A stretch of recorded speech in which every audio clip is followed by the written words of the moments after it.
Hello guys, welcome back. Do you like my arena wallpaper? I'm sure you do. Get your own right now. Just have to get arena. Just get arena, guys. Just go pull one pull on the main banner, on the standard banner, yeah, and you will get her. And yeah, now in today's video, we're gonna talk about the CDs. Specifically, I was streaming on my Twitch at twitch.tv/Jakazin, and people in my chat were asking me constantly, like, "Oh, I started farming CDs. Which one should I pull? Which one should I do? The routine cleanup, right? Those stages. Which one should I do? Which one is better? Oh, I have Ellen, but I don't have the main weapon. Which set should I farm, right?" So that gave me the idea to make this video, so that way you're not gonna get confused anymore. At least this is what I think you should pull for. This is not but necessarily like the absolute best mathematically for every character. This is my opinion. Feel free to disagree in the comments below, but to check which routine cleanup option we have, we can just go to the proxy primer here, the proxy thing, and click on training, and then click on routine cleanup. This is better than going to the NPC because the NPC is going to splat them horizontally, which is a little more annoying to check. This one is way more tidier. So first of all, we need to check which domain do we have available and what do they give it? What do they give to us? For example, Monster and Weirdo is going to give you ether damage set, Chaotic Metal and Swing Jets, which is the energy set. Fist and Gun is going to give you physical damage, and Hormone Punk, which is the basic attack. Now, Hunter and Hound gives you the electric damage bonus and the impact bonus. I will explain, I think this one is one of the best. I will explain you why in a little bit, especially for future players. Tower and Cannon is the fan favorite Woodpecker Electro and Soul Rock. Now, this domain is kind of ruined by Soul Rock, in my opinion. If it was anything else, it would probably be the best set to farm. Then we have Madman and Follower, which is the fire version, and the penetration.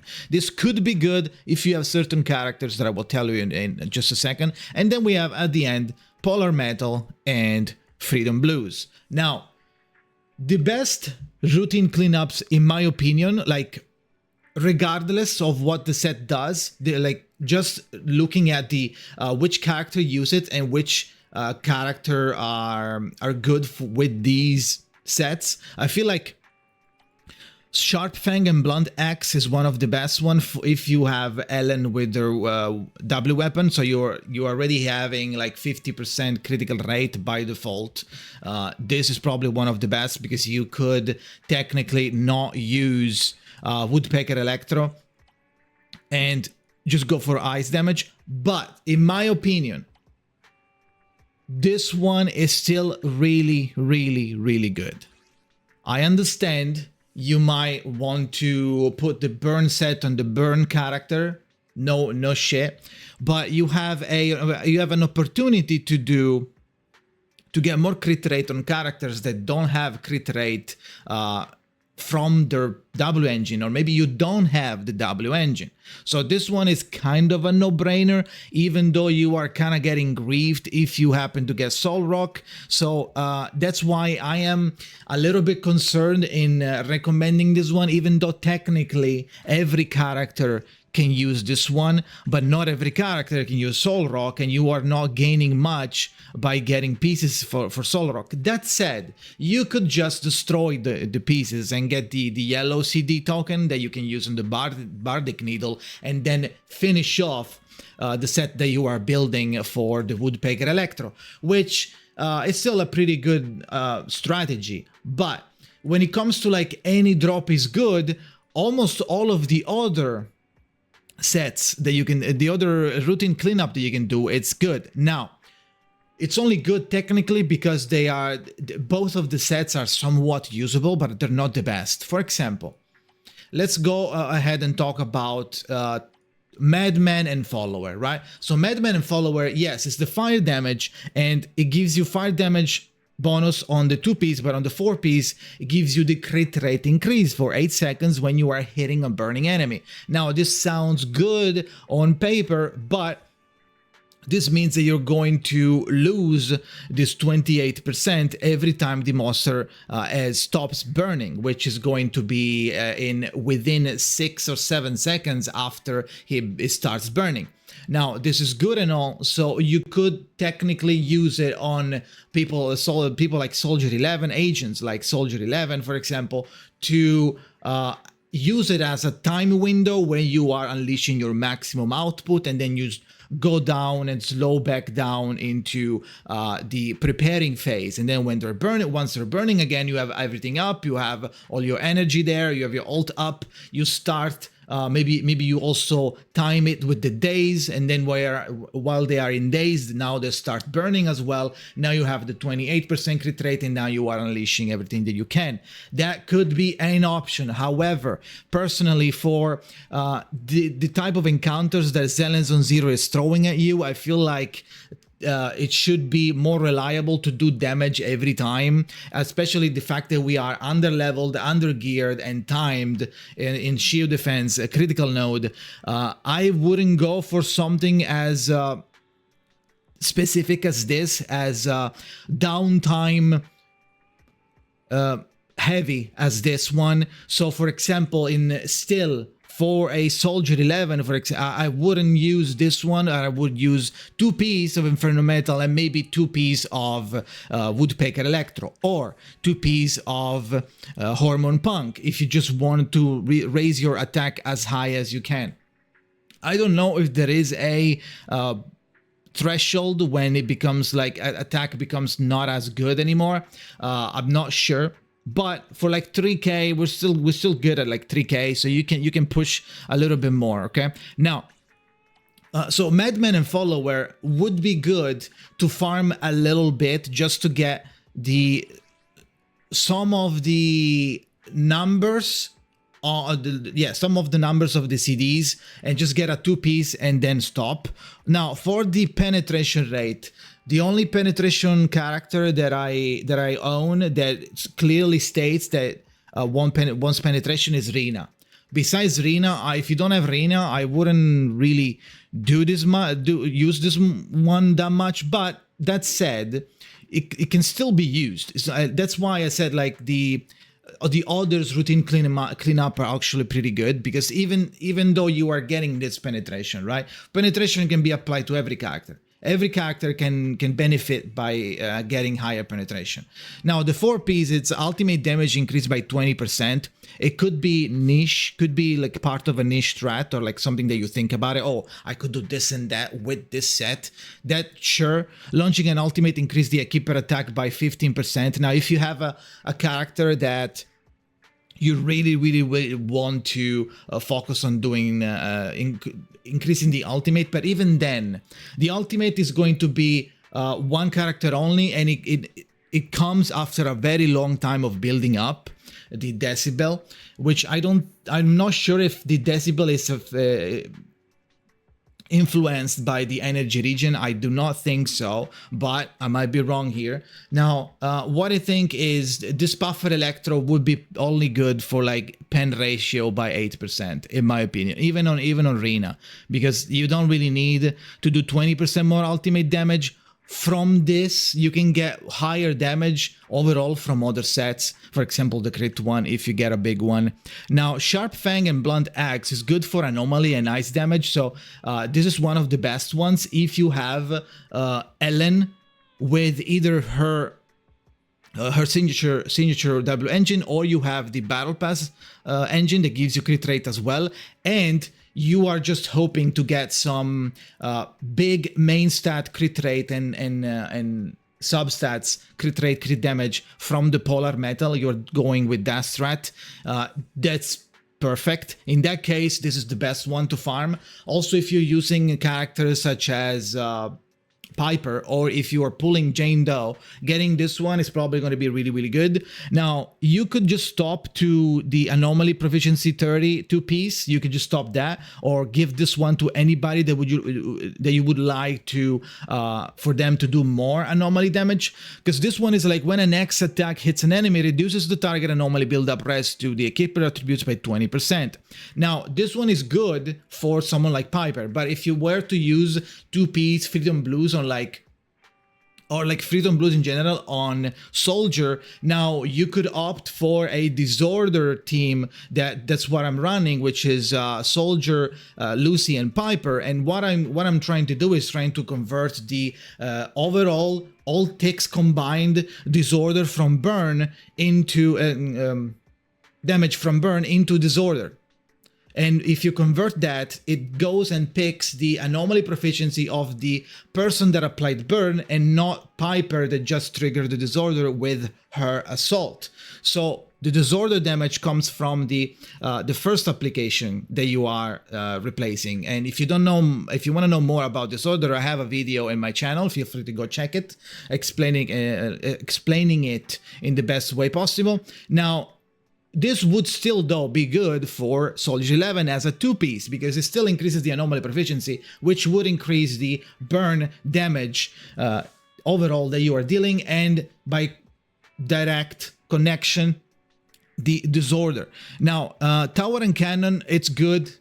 This is probably what everybody reluctantly is going to eventually farm.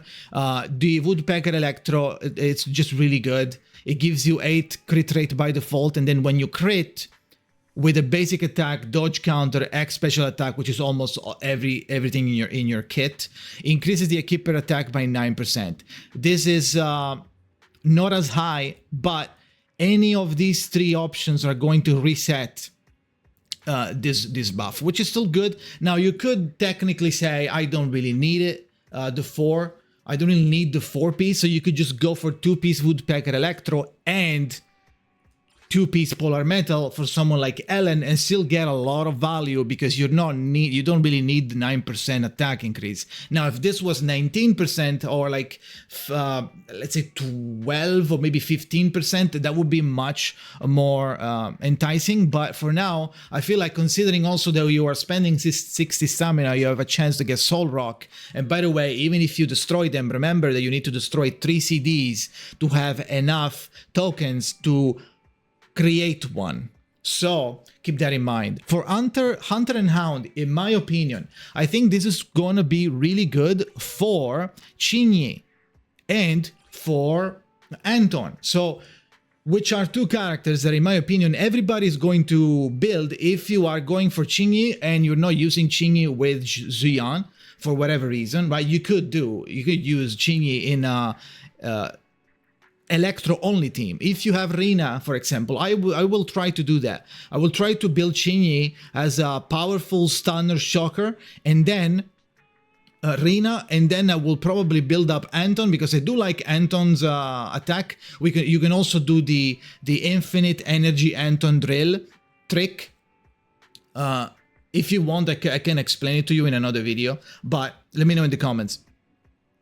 But this one is actually pretty good, because this is going to take care of everything that I need for the Electro team. So if you are building, or you're planning on building eventually the Electro team, maybe not now, but in a little bit after Zuyan, for example, towards the end of Zuyan banner, you should be starting farming Hunter and Hound if you are pulling for Chinyi, and if you are making an Electro team. Now, we are missing an attacker, Electro attacker. If you don't have Anton, or if you have like a C0, M0, whatever you want to call it, Anton, this is going to be less effective. But knowing that for 60 stamina, we are getting electric damage, and we are getting, as long as the enemy's combat is shocked, the equiper attack is increased by 28. The 4 set would go on Anton, and the 2-piece Thunder Metal and at least 2-piece of Shockstar Disco would probably be, I would go probably full Shockstar Disco on Chinyi, and 2-piece Thunder Metal just for fun, or maybe I will replace electric damage with something else that sounds more important, like for example the energy regen, maybe, I don't know, the Chingy energy regen value, maybe she is really good, who knows, I don't know what's the threshold for getting your E up, we'll see, and then I will change. But this set is actually, this routine cleanup is actually one of my favorite for the future. If you are trying to build the Electro team and you're pulling for Chingy, this is the best. Fist and Gun is for physical characters. I currently have Nekomata with her weapon, but I'm not using her because of lack of materials. I have to focus on different teams for now, but I do have Nekomata with her weapon, and she's just laying there chilling. Now, physical damage, and when a squad member inflicts assault on an enemy, the equiper deals 35% additional damage to the target for 12 seconds. Now, you could get this one on for example, Nekomata, and then pull for Jane Doe and use Jane Doe to trigger assault on an enemy that will then trigger the 35% additional damage on Nekomata for 12 seconds. So you could use Jane Doe in that type of scenario in a physical team with Anomaly instead of bothering Piper, which I still think that Piper is good somewhere else in like a Disorder team. She has too much of Anomaly build-up rate. She's really, really high. Now, Hormone Punk is a little bit of a option for people that kind of want to like get a little bit of attack up. Usually you don't use this as 4-piece necessarily. I feel like this is more used as a 2-piece for completing someone's set, CD set. But upon entering combat or switching in, its user attack is increased by 25% for 10 seconds. Now, this one can trigger once every 10 seconds, which means that you're going to have a 10-second downtime between attacks, even if you try to do it on purpose, which is just switching, right? Switching is very easy. You just blast spacebar or whatever the keybind is on your controller or whatever you're playing. So this one could be good, but personally, I am not a fan of timed gameplay, like, oh, there's a downtime and now you need to line up everything, because you know the monsters how they are. Eventually they will become annoying.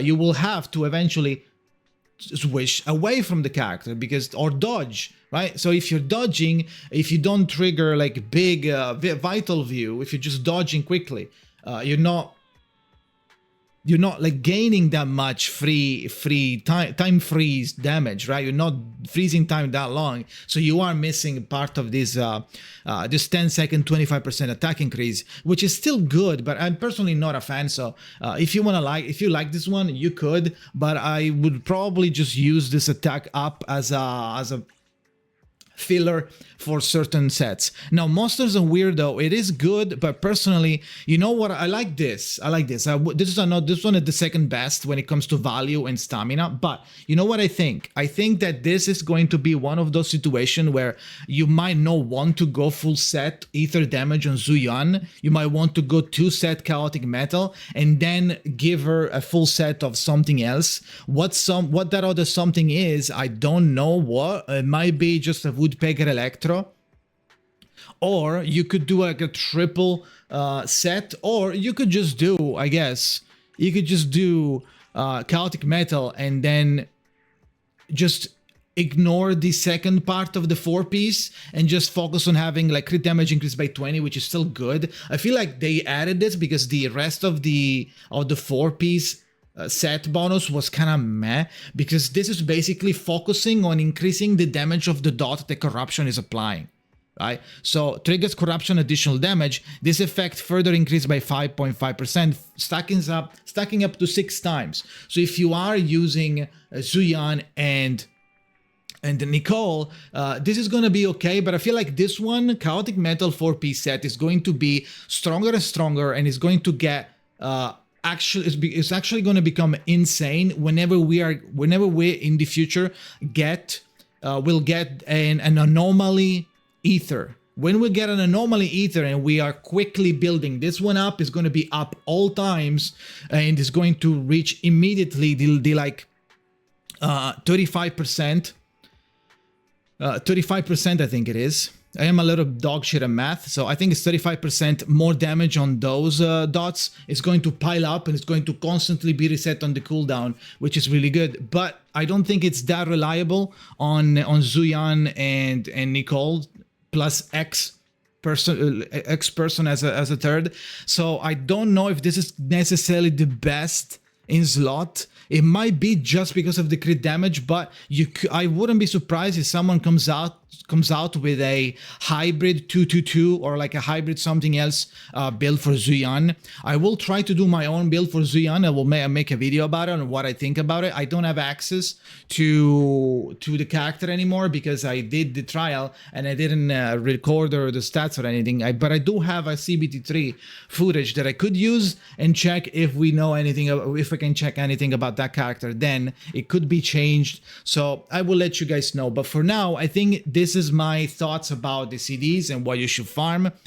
Personally, that's my opinion, obviously. So if you disagree, let me know in the comments. What are you farming for? Let me know. And that is it for today's video. Thank you for watching and see you next time.